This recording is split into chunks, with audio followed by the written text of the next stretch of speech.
When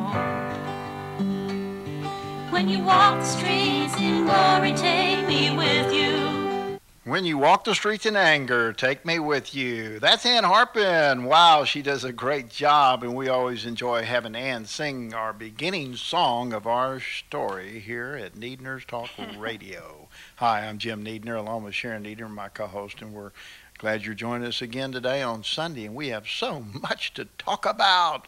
Wow, I'm telling you what. What about Jan Brewer? Who's ever heard the name Jan Brewer? That is the governor of Arizona, and she has done an outstanding job to protect the state of Arizona, which we need to talk about today. And we need to talk about protecting all of our states, like Jan Brewer is doing. She's doing a wonderful job.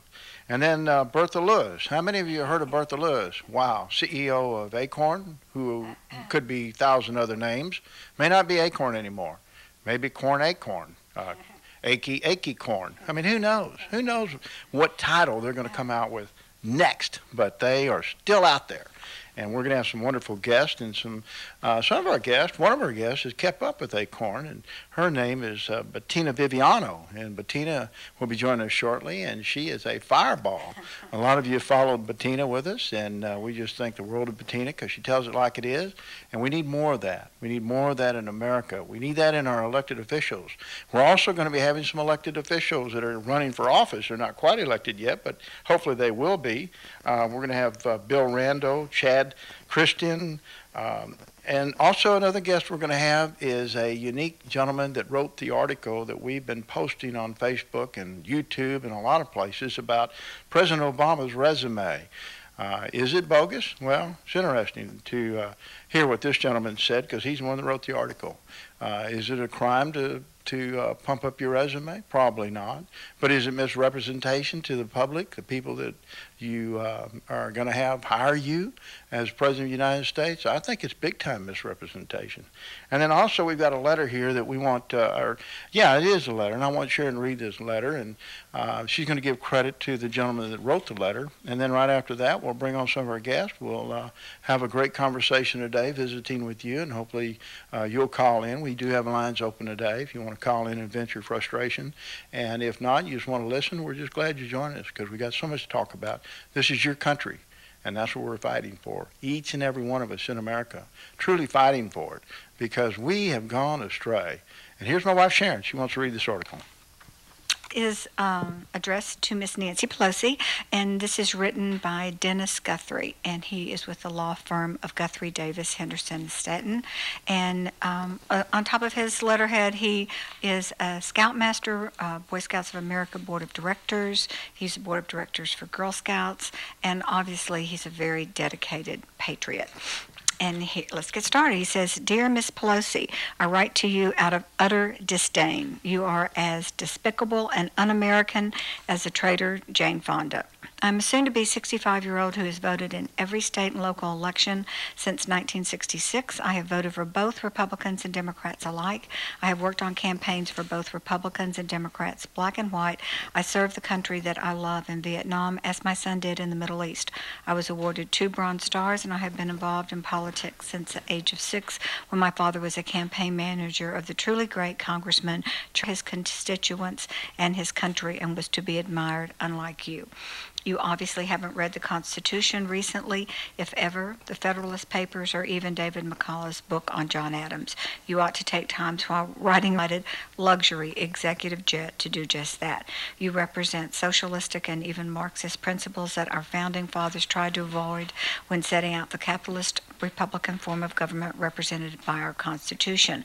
I find it interesting that you and your husband are multimillionaires, with much of your fortune being made as a result of your public service. You have controlled legislation that has enhanced your husband's investments both on and offshore. At the same time, you redistributed wealth of others. Our system of free market economy is being destroyed by the likes of you, Harry Reid, and now our president. You ride around in a Gulfstream airplane at taxpayers' expenses while criticizing the presidents of companies who produce something for the economy. You add nothing to the economy of the United States. You only subtract therefrom. I would like to suggest that you return to the city of fruitcakes and nuts and eat your husband's canned tuna and pineapple pineapple produced by illegal immigrants and by workers who have been excluded from the protection of 90% of the legal works of the United States. I await your defeat in the next election with glee. Don't ever use the term un-American again for protesters who love this country and are exercising their rights upon which this country was founded. By the way, while I served in the Army, I was spit on by the same type of lunatics who support you and who you probably supported in the 60s and the 70s. An embarrassment to all of us who serve so that you have the protected right of freedom of speech to call us un-American. But at the same time, I have to write you to notify you that I consider you un-American, as do the majority of people of this formerly great country. You are a true disgrace to most of the people who serve this country by offering themselves for public service in the United States Congress. I feel certain your aides will not share this letter with you, but I intend to share it with many. Sincerely, Dennis Guthrie. Dennis Guthrie, wow, tell it like it is. Good man. And, the bottom line is that's what we need more in America to get this country turned around. I mean, these folks, for example, good example is Jan Brewer, the governor of Arizona. She's telling it like it is. If you're illegal, you're going to go back. And if you've broken law, you're going to jail. And we're going to stop you on the highways and find out if you're doing anything wrong. We're going to stop you and find out if you're an American citizen. That's what we need. That's what we need all over this country. And if we can do that, wow. Bettina, are you on the line with us? Tim, it's Bettina. Ah, Bettina! I figured you would want to vent on this one. I figured you'd want to vent on a couple of these letters that are out there. So, Bettina, introduce yourself. This young lady, I'll give her a little bit of introduction. This young lady used to work with Steven Spielberg. Everybody knows who he is. And she worked with him for many years and did an outstanding job. And I'll let her tell you a little bit about that background before we get started. And she has been working on a possible video that will come out on Acorn's corruption. I don't know that it's got any value anymore, Bettina. Everybody knows they're corrupt. But take off, Bettina. Oh, yeah. Well, I'm in the film business. I'm the dreaded Hollywood conservative, although there's a lot more of us than everybody thinks.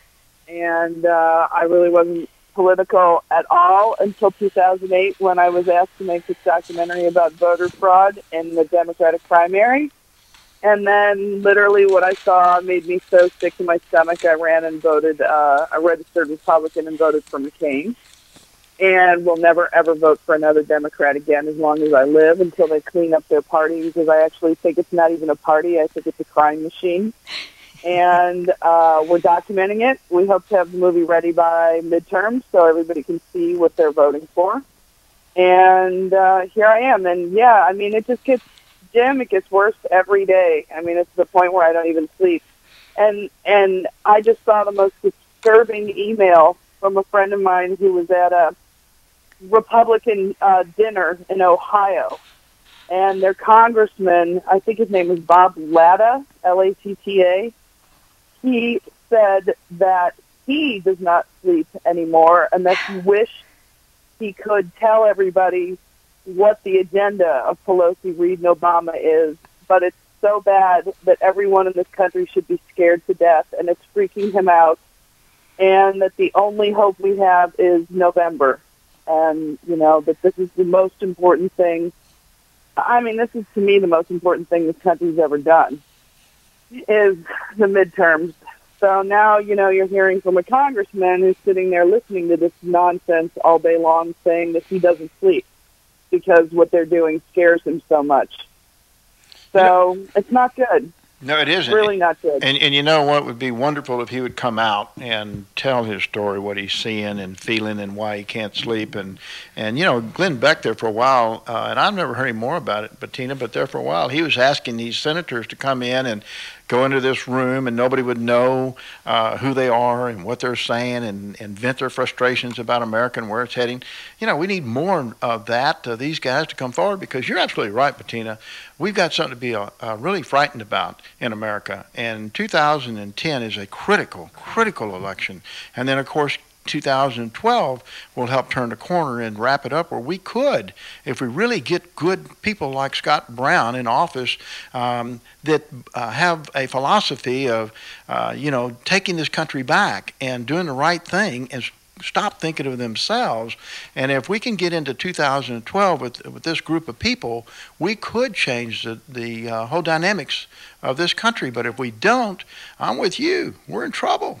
We're in deep trouble.